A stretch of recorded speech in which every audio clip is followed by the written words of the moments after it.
میں اپنے کمرے میں جب داخل ہوا تو نائٹ بلب جل رہا تھا اور وہ لڑکی بنا دوپٹے کے میرے بیڈ پر بے ہوش پڑی تھی۔ اسے دیکھ کر میرے چہرے پر خباثت بھری مسکراہٹ پھیلی تھی۔ میں نے سوچا کہ بڑی اکڑ تھی اسے اپنی پاک بازی کی۔ آج کون اسے مجھ سے بچا سکتا ہے؟ بہت گھمنڈ تھا اسے۔ بھول گئی تھی کہ میں چودھری سجاول ہوں۔ جس لڑکی پر اپنی نظر ڈال لوں میرے کمرے کی زینت بن کے رہتی ہے۔ میں نے کمرے کا دروازہ بند کیا۔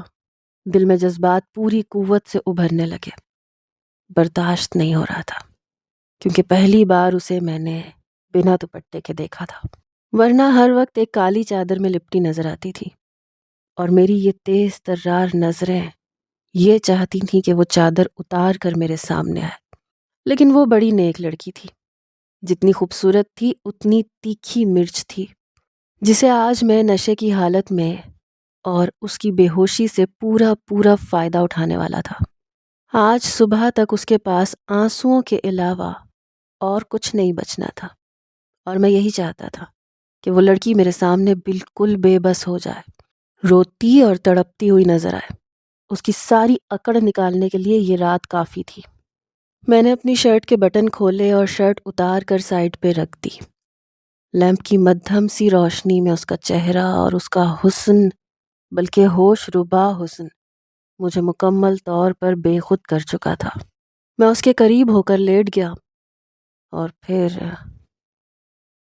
میں اپنی گاڑی سے گاؤں کی سڑک کی مٹی اڑاتا ہوا اپنی حویلی کی جانب جا رہا تھا، جب سامنے سے کچھ بکریاں سی گزرنے لگی۔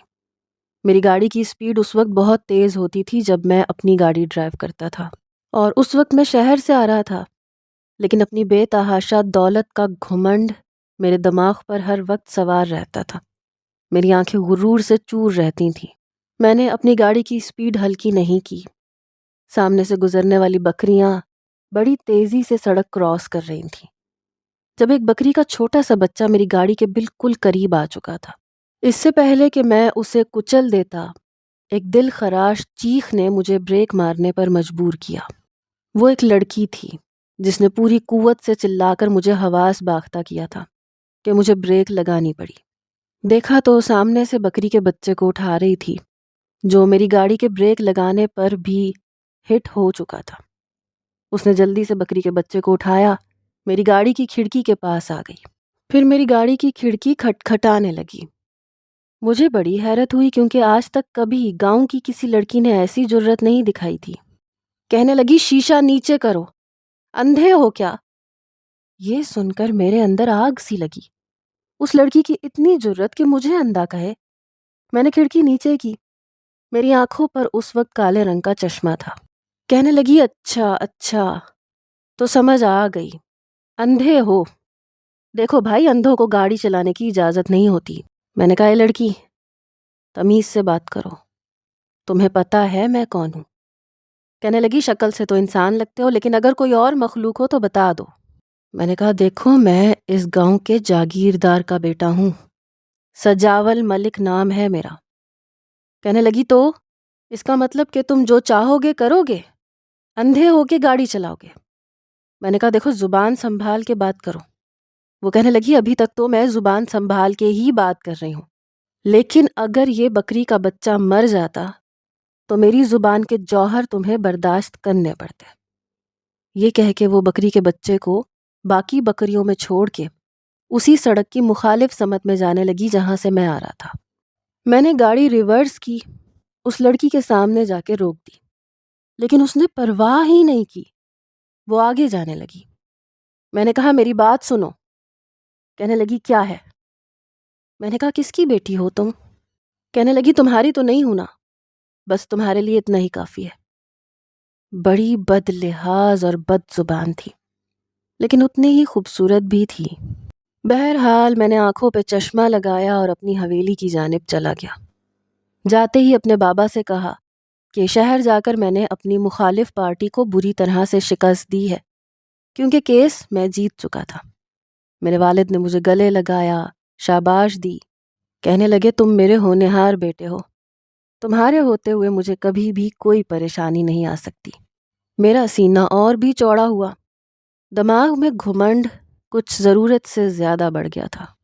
بہرحال میری والدہ بھی بہت خوش تھیں۔ پچھلے 3 سال سے زمین کے تنازع پہ جھگڑا تھا۔ وہ ایک کسان کی زمین تھی جو ہمارے نام نہیں کر رہا تھا۔ بڑی دھمکیاں دی لیکن وہ نہیں مانا، یہاں تک کہ میں نے اس کی لڑکی کو اغوا کر لیا۔ پھر اسے دھمکی دی کہ اگر اس نے زمین میرے نام نہیں کی تو میں اس کی لڑکی کو برباد کر دوں گا۔ وہ باپ تھا، اس لیے چپ چاپ اس نے زمینوں پر دستخط کر دیے، لیکن پھر بھی میں نے اس کی بیٹی کو برباد کر کے چھوڑا تھا۔ جب اس نے یہ دیکھا تو رونے پیٹنے لگا، شور مچانے لگا۔ جب میں نے کاغذات وکیل کو دکھائے تو کہنے لگا کہ کچھ اور سائن چاہیے، لیکن اس شخص نے بجائے سائن کرنے کے مجھ پہ ایک اور کیس کر دیا۔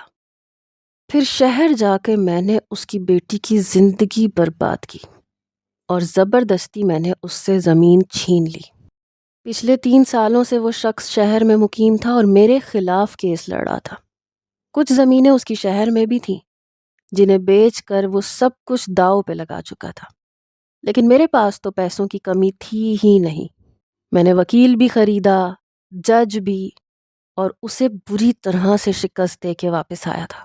اس کی زمین بھی لے چکا تھا اور اس کی بیٹی کی عزت بھی برباد کر چکا تھا، اور میں جانتا تھا کہ وہ میرا کچھ بھی نہیں بگاڑ سکتا، ایک بال بھی بیکا نہیں کر سکتا۔ یہ غریب لوگ ایسے ہی ہوتے ہیں، بڑی بڑی چھلانگیں مارنے کی کوشش کرتے ہیں لیکن گرتے زمین پر منہ کے بل ہی ہیں، مٹی کی دھول میں۔ ان کی پیدائش مٹی کی دھول سے ہوتی ہے اور یہ مٹی کی دھول میں ہی زندگی گزارتے ہوئے قبر میں چلے جاتے ہیں، کیونکہ ہم جیسے وڈیرے اپنے سامنے کسی کو کھڑا نہیں ہونے دیتے۔ میں بھی ایسا ہی تھا، میرے اندر بھی وہ سب عادتیں تھیں جو وڈیرے اور جاگیردار کے بیٹوں میں ہوتی ہیں۔ گاؤں کی جس خوبصورت لڑکی پہ میری نظر پڑتی اسے مجھ سے کوئی بچا نہیں سکتا تھا، اور آج جس ہری مرچ کو میں دیکھ کے آیا تھا، رات کو آنکھیں بند کرتے ہی اس کا خیال مجھے آنے لگا۔ اب پتہ کروانا تھا کہ وہ کس کی بیٹی ہے، ورنہ اکثر تو لڑکیاں جب پانی بھر کر مٹی کے مٹکوں میں لے کے جا رہی ہوتی تھیں اور مجھے کوئی اچھی لگ جاتی تھی تو میں گاڑی روک کر اس لڑکی کا نام اور اس کے باپ کا نام پوچھ لیتا تھا۔ اور جاگیردار کا روب اتنا ہوتا ہے کہ گاؤں والے انکار نہیں کرتے، بتا دیتے ہیں۔ اس لیے لڑکیاں بتا دیتی تھیں تو ان کو ڈھونڈنا بھی آسان ہو جاتا تھا، لیکن اس لڑکی نے کچھ نہیں بتایا تھا، اور کچھ میں جلدی میں بھی تھا، ورنہ اس کا نام اور پتہ پوچھنا کچھ مشکل نہیں تھا میرے لیے۔ بہرحال 3-4 دن وہ لڑکی میرے سر پہ سوار رہی، لیکن پھر میں اس کو بھول گیا، اپنے کاموں میں مصروف ہو گیا۔ کچھ دن کے بعد میرے والد نے کہا کہ گاؤں کے نمبردار کے بیٹے کی شادی ہے، میں نہیں جا سکتا لیکن تمہیں جانا پڑے گا۔ میں نے کہا آپ کو پتہ ہے میں ان چھوٹے چھوٹے لوگوں کی شادیوں میں نہیں جاتا۔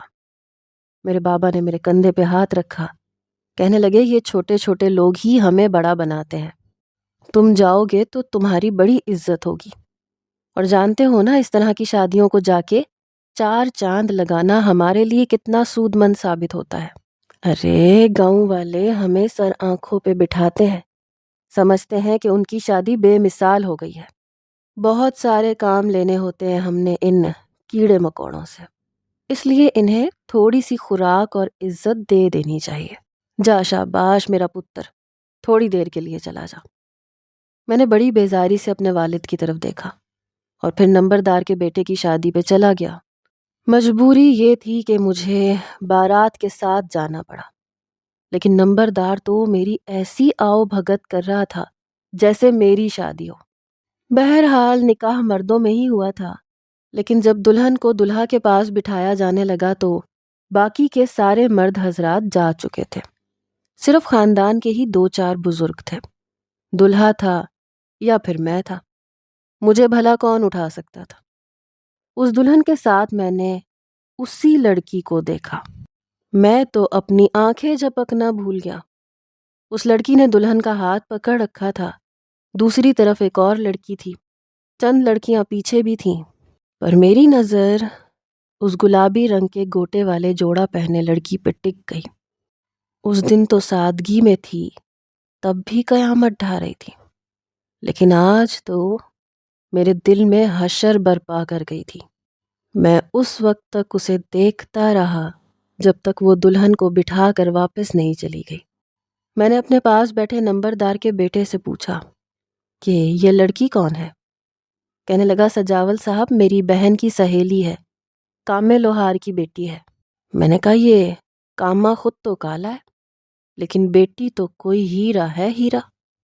میری بات کا مطلب سمجھتے ہوئے مسکرانے لگا، پھر کہنے لگا جتنی خوبصورت ہے اتنی ہی تیکھی بھی ہے، شہر سے 14 جماعتیں پڑھ کے آئی ہے، بڑا نخرہ ہے جی اس کا، کہتی ہے گاؤں میں انصاف پھیلاؤں گی۔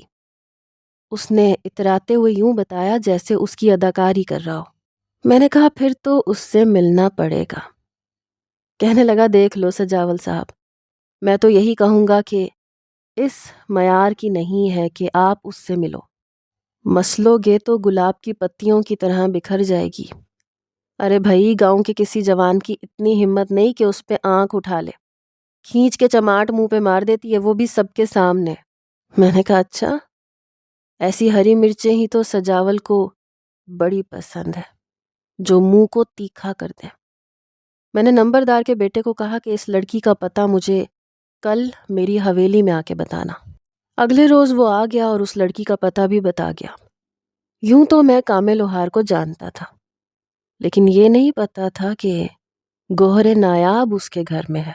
میرے لیے اس لڑکی میں دلچسپی یوں بھی بڑھی کیونکہ وہ عام لڑکیوں سے ہٹ کے تھی، گھبرانے والی، رونے والی، اس طرح کی نہیں تھی، دھمکیاں دیتی تھی، تھپڑ مارتی تھی، اور ایسی لڑکیوں کا میں دیوانہ تھا۔ ان کے ساتھ رات کے منانے کا تو اپنا ہی مزہ آتا ہے۔ ان کی ٹوٹی ہوئی انا کو دیکھ کر، شکست کو دیکھ کر میرے اندر تسکین پہنچتی تھی۔ ان کی ساری اکڑ ایک رات میں نکل جاتی تھی اور صبح وہ روتی ہوئی مجھے نظر آتی تھیں، اور میں ان کی اس اکڑ پہ اترا کے کہتا تھا کہ بس اس چیز کا مان تھا، دیکھو میں نے ایک رات میں تمہارا وہ گھمنڈ ضرور چھین لیا تم سے، اب بتاؤ کیا کر لیا تم نے میرا؟ اور اس لڑکی کے بے بسی کے آنسو دیکھ کے میرا دل چین کی بانسری بجاتا تھا۔ اب یہ لڑکی میرا ٹارگٹ بن چکی تھی، میں بس موقع کی تلاش میں تھا۔ جیسے ہی مجھے موقع ملتا میں اپنی خواہش اس سے پوری کر لیتا، پھر اسے ایک فالتو سامان سمجھ کے چھوڑ دیتا۔ لیکن شاید یہ میرا گمان تھا، اس لڑکی نے تو مجھے ناکوں چنے چبوا کے رکھ دیے تھے، مجھے، ملک سجاول کو، جس کے نام سے بھی لڑکیاں گھبراتی تھیں، ڈرتی تھیں۔ یوں تو میں منگنی شدہ تھا، میری منگنی اپنی چچا زاد سے ہو چکی تھی، لیکن ہم جاگیردار لوگ کہاں ایک عورت کے ہو کے رہتے ہیں۔ گھر کی عزت گھر میں اور باہر کی عزت ہمارے لیے صرف لوٹنے کا سامان بنتی تھی۔ اب میں یہ دیکھ رہا تھا کہ کامے لوہار کا کوئی ادھار تو ہماری طرف نہیں ہے تاکہ اسے بلیک میل کر سکوں، اسے کہوں کہ یا تو مجھے اب پیسہ دے یا پھر اپنی بیٹی دے، وہ بھی صرف ایک رات کے لیے۔ لیکن اس کا کام کھیتی باڑی کا تو تھا نہیں، اگر وہ کسی کسان کی بیٹی ہوتی تو ظاہر ہے کسان ہماری زمینوں پہ ہی کام کرتے تھے اور ہم ہی ان کے ماں باپ تھے، لیکن وہ لڑکی لوہار کی بیٹی تھی، اور لوہار کا کام روز کا ہوتا ہے، روز کماتا ہے، روز کھاتا ہے۔ مجھے تو پتہ ہی نہیں چلا کب اس کامے لوہار کی بیٹی شہر جا کے 14 جماعتیں بھی پڑھ کے واپس آ گئی، حالانکہ ہمارے گاؤں میں لڑکیوں کی تعلیم پر سخت پابندی تھی۔ حیرت ہے کہ اس سخت پابندی کے باوجود وہ لڑکی شہر گئی کیسے اور پڑھ لکھ کے آ بھی گئی۔ بہرحال آج کل وہ میرے حواسوں پہ چھائی ہوئی تھی۔ اگلی بار میں نے اسے اسی سڑک پر دیکھا جہاں پہلی بار ملاقات ہوئی تھی۔ سڑک بیچ میں تھی اور وہ بھی مٹی میں، گاؤں کی سڑکیں پکی نہیں بنی ہوتی اور اطراف میں کھیت ہوتے ہیں، باغات ہوتے ہیں، تو یہ چھوٹے سے باغ میں درخت اور کیل ٹھونک کے بلیک بورڈ لگائے گاؤں کے بچے اور بچیوں کو پڑھا رہی تھی۔ اس کی آواز سن کے میں چونکا، وہ بلیک بورڈ پہ کچھ لکھ رہی تھی، ساتھ ساتھ بچوں کو کہہ رہی تھی کہ اس کو دہراؤ، وہ مفت میں تعلیم بانٹ رہی تھی۔ میں نے مسکرا کے اسے دیکھا، پھر گاڑی وہیں کھڑی کی اس وقت میرے 2 گارڈ بھی وہاں موجود تھے۔ میں نے گاڑی کا دروازہ کھولا اور باہر آیا۔ چلتا ہوا استانی صاحبہ کے سامنے آ کے کھڑا ہو گیا۔ میں نے کہا یہ کیا کر رہی ہو تم؟ کہنے لگی آپ تو واقعی اندھے نکلے، بغیر کالے چشمے کے بھی آپ کو نظر نہیں آتا۔ میں نے کہا نظر آ رہا ہے تبھی پوچھ رہا ہوں۔ جب ہمارے گاؤں میں لڑکیوں کو تعلیم دینے کا کوئی رواج نہیں ہے تو تم کیوں بچوں کو پڑھا رہی ہو؟ اس نے بچوں سے کہا سبق یاد کرو اور اونچا اونچا پڑھو۔ پھر مجھے نظر انداز کر کے وہ دوبارہ بلیک بورڈ کی طرف مڑ گئی اور بچوں کو پڑھانے لگی۔ مجھے بڑا غصہ آیا۔ میں پاگل تھا جو وہاں کھڑا ہوا تھا۔ میں نے کہا اے لڑکی، تجھے سمجھ نہیں آ رہی؟ لیکن اس نے مجھے پھر سے نظر انداز کیا۔ میں نے بڑے غصے سے بچوں سے کہا کہ چلو اٹھو، جاؤ اپنے اپنے گھروں میں ورنہ تم لوگوں کو تھپڑ ماروں گا۔ وہ سب کے سب مجھ سے ڈرتے تھے اس لیے وہاں سے بھاگ گئے۔ میری اس حرکت پر اس لڑکی کو بڑا غصہ آیا۔ کہنے لگی ضروری نہیں ہے کہ آپ جاہل ہیں تو آپ کے گاؤں میں رہنے والا ہر شخص جاہل رہے گا۔ میں تو اس کی زبان کی تیزی سن کے تپ کے رہ گیا۔ میں نے کہا اے لڑکی، زبان سنبھال کے بات کرو ورنہ… میں نے انگلی اٹھا کے اسے تنبیہ کی۔ اس نے میری انگلی کو پیچھے جھٹکا۔ کہنے لگی یہ ورنہ والی دھمکی مجھے مت دینا۔ میں نے کہا اور مجھے بھی گاؤں کا کوئی عام سا نوجوان نہ سمجھو جسے تم جو چاہو گی کہو گی، جب چاہو گی تھپڑ مار دو گی اور وہ کھا لے گا۔ میں ملک سجاول ہوں۔ کہنے لگی تو کیا ملک سجاول کسی فرعون کا نام ہے؟ کیا دنیا میں خدائی کا دعویٰ کیا ہے تم نے جو ہم سب تم سے ڈرتے پھریں؟ مجھے تو شکل و صورت سے تم ویسے ہی انسان لگتے ہو جیسے ہم ہیں، 1 ناک 2 آنکھیں ہیں، وہی سب کچھ ہے جو عام انسانوں کے پاس ہوتا ہے۔ مجھے تو تمہیں دیکھ کر یہ نہیں لگتا کہ تم کچھ اور ہو۔ کیا ہو تم؟ ہاتھ باندھ کے وہ مجھ سے پوچھنے لگی۔ میں نے کہا میں کیا ہوں؟ اگر میں نے تمہیں بتا دیا نا تو یہ ساری اکڑ تمہاری ختم ہو جائے گی۔ وہ ہنسنے لگی، پھر کہنے لگی میں جانتی ہوں تم مرد عورت کی اکڑ ختم کرنے کے لیے کون سا حربہ آزماتے ہو۔ بس یہ ایک ہی تو حربہ ہے تم لوگوں کے پاس، اسی پہ اکڑتے پھرتے ہو۔ یاد رکھنا میں گاؤں کی عام سی لڑکی نہیں ہوں، ٹھیک ہے نا؟ پھر اس نے اپنے پرس میں سے ایک پرچی مجھے دی۔ کہنے لگی کسی پڑھے لکھے سے پڑھوا لینا، یہ پرمیشن لیٹر ہے۔ میں گاؤں کے کسی بھی بچے کو پڑھا سکتی ہوں اور مجھے روکنے کی صورت میں اس شخص پر کیس کر سکتی ہوں۔ سمجھ میں آئی؟ میں نے کہا کون کرے گا مجھ پہ کیس؟ یہاں کی پولیس میری جیب میں ہے۔ وہ کہنے لگی لیکن پاکستان کی پولیس تمہاری جیب میں نہیں ہے۔ کچھ ایماندار پولیس والے ابھی تک ہمارے بیچ میں موجود ہیں اور میرا ان سے تعلق بھی ہے، اس لیے مجھ سے سوچ سمجھ کے پنگا لینا ورنہ تمہیں منہ کی کھانی پڑے گی ملک سجاول۔ اس نے میرا نام چبا کے لیا اور پھر وہ پرچی اپنے پرس میں ڈالی اور وہاں سے چلتی بنی۔ میں تو اسے دیکھتا رہ گیا۔ میں اسی دن اس کے باپ کے پاس آ گیا، وہ اپنا کام کر رہا تھا۔ مجھے دیکھ کے فوراً سے کھڑا ہو گیا، سلام کرنے لگا۔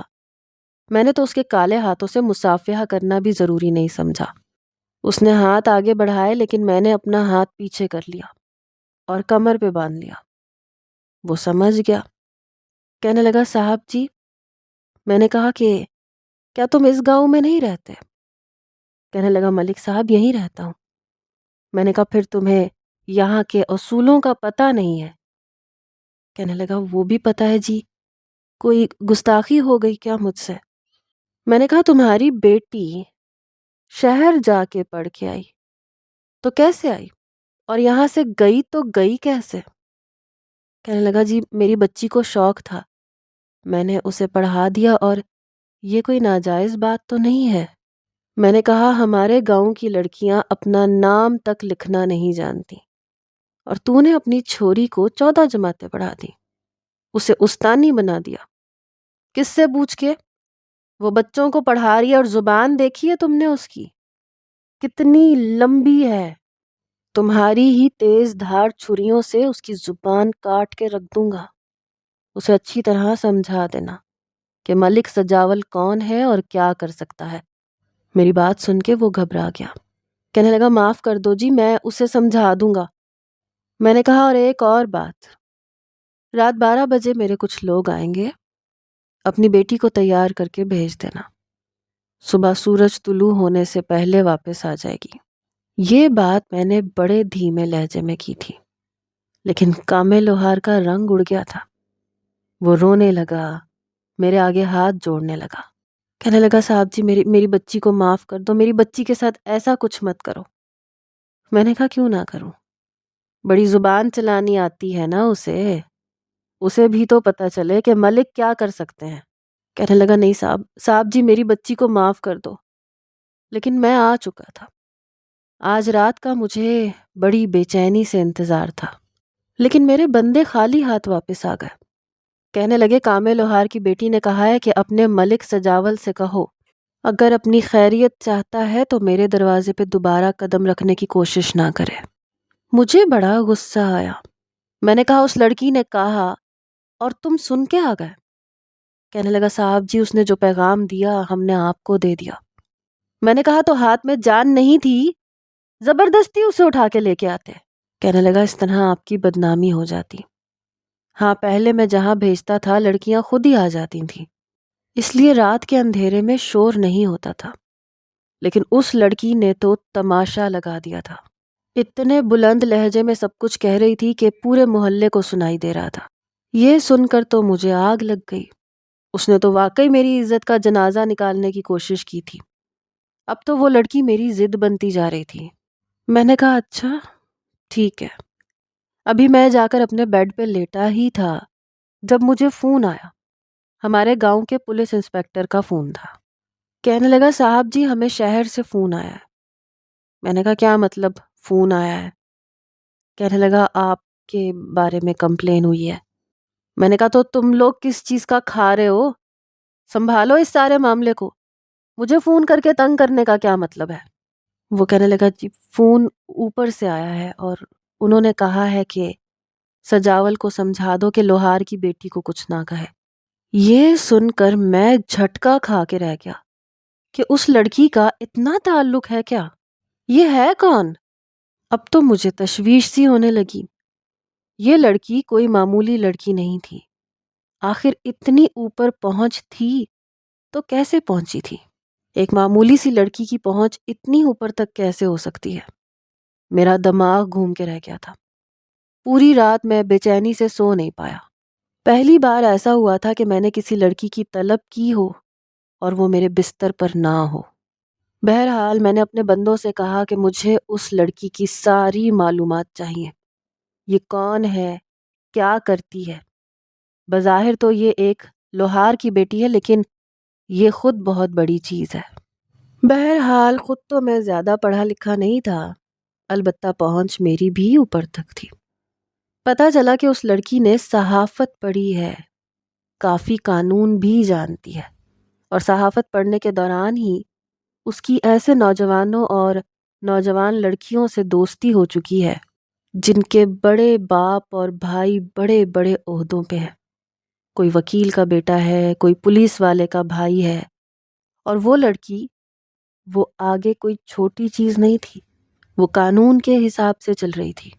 پہلی بار مجھے کسی لڑکی کی خاطر شہر سے فون آیا تھا اور وہ بھی SHO کا، ورنہ گاؤں کی پولیس وہ کرتی تھی جو میں کہتا تھا، جہاں کہتا تھا وہاں کھڑی ہوتی تھی، جہاں کہتا تھا وہاں بیٹھ جاتی تھی۔ بہرحال اب مجھے جو بھی کرنا تھا کافی ہوشیاری سے کرنا تھا، لیکن بدلہ مجھے لینا تھا۔ اس نے بدتمیزی کی تھی تو کس سے کی تھی؟ محلے میں شور مچا مچا کے میرے کردار کی دھجیاں اڑائی تھی، تو یہ کیسے ہو سکتا تھا کہ میں اس کی دھجیاں نہ اڑاتا؟ بہرحال کچھ ہفتے تو میں چپ ہی رہا۔ جب بھی میں گاؤں سے شہر جاتا تو راستے میں وہ مجھے بچوں کو پڑھاتی ہوئی نظر آتی، بے خوف سی، ایک نظر میری گاڑی پہ ڈال کے اپنا رخ بدل لیتی۔ فی الحال مجھے بھی چپ رہنے کا کہا گیا تھا۔ میں نے ایک بار لوہار کے گھر میں مٹھائی بھیجی کہ میری شادی پکی ہو گئی ہے اور میں پچھلی ساری باتوں کو بھول چکا ہوں۔ میں بہت خوش تھا کہ اس نے یقیناً مٹھائی کھائی ہوگی اور اپنی بیٹی کو بھی کھلائی ہوگی۔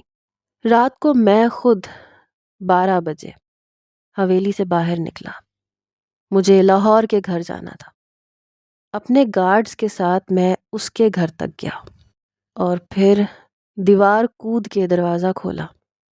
اندر سب سو رہے تھے، یوں کہیں کہ بے ہوش تھے، کیونکہ مٹھائی میں میں نشہ ڈال چکا تھا۔ میں نے دیکھا کہ لوہار تو زمین پہ ہی پڑا ہوا تھا۔ نشہ اتنا تیز تھا کہ کھاتے ہی آدھے گھنٹے بعد ہی اثر کر جاتا تھا۔ اس کی بیوی چارپائی پہ پڑی تھی اور اس کی بیٹی شاید اپنے کمرے میں تھی۔ جب میں نے کمرے کا دروازہ کھولا تو وہ اپنے بیڈ پہ لیٹی ہوئی تھی۔ میں نے احتیاط سے کلوروفارم کا رومال اس کی ناک پہ رکھا کہ اگر وہ ہوش میں ہے بھی تو بے ہوش ہو جائے، اور اگر بے ہوش ہے تو مزید بے ہوش ہی رہے۔ میں اسے خود اٹھا کے گاڑی میں لے کے آیا اور لٹایا۔ گاڑی میری حویلی میں پہنچ گئی تھی اور وہ لڑکی میرے کمرے میں۔ اسے میں گاڑی میں ہی چھوڑ کر کمرے میں آ گیا تھا۔ آخر شراب بھی تو پینی تھی۔ شراب کے بغیر شباب کا مزہ ادھورا رہ جاتا ہے۔ اس وقت وہ بنا کسی دوپٹے کے تھی۔ میں نے اپنی شرٹ کے بٹن کھولے، اپنی شرٹ اتاری اور ایک طرف پھینک دی۔ آج تو میری جیت کی رات تھی۔ میں اس کے قریب گیا۔ جیسے ہی اس کے نرم و نازک وجود کو نوچنے لگا تو مجھے خیال آنے لگا کہ یار ایسے تو اچھا نہیں لگے گا کہ وہ مجھ سے احتجاج بھی نہ کرے، بے جان سی ہو کے لیٹی رہے۔ میں نے اسے وہیں چھوڑ دیا۔ میں نے سوچا کہ میری دسترس میں تو آ ہی چکی ہے، اسے ہوش میں لانے کے بعد میں اس سے اپنی اہانت کا بدلہ لوں گا۔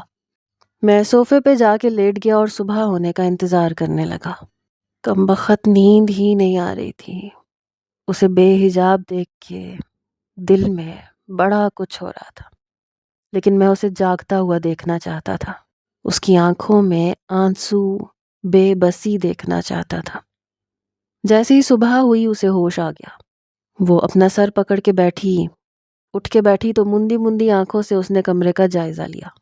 جب مجھے صوفے پہ دیکھا تو اچھل سی گئی۔ میں مسکرانے لگا۔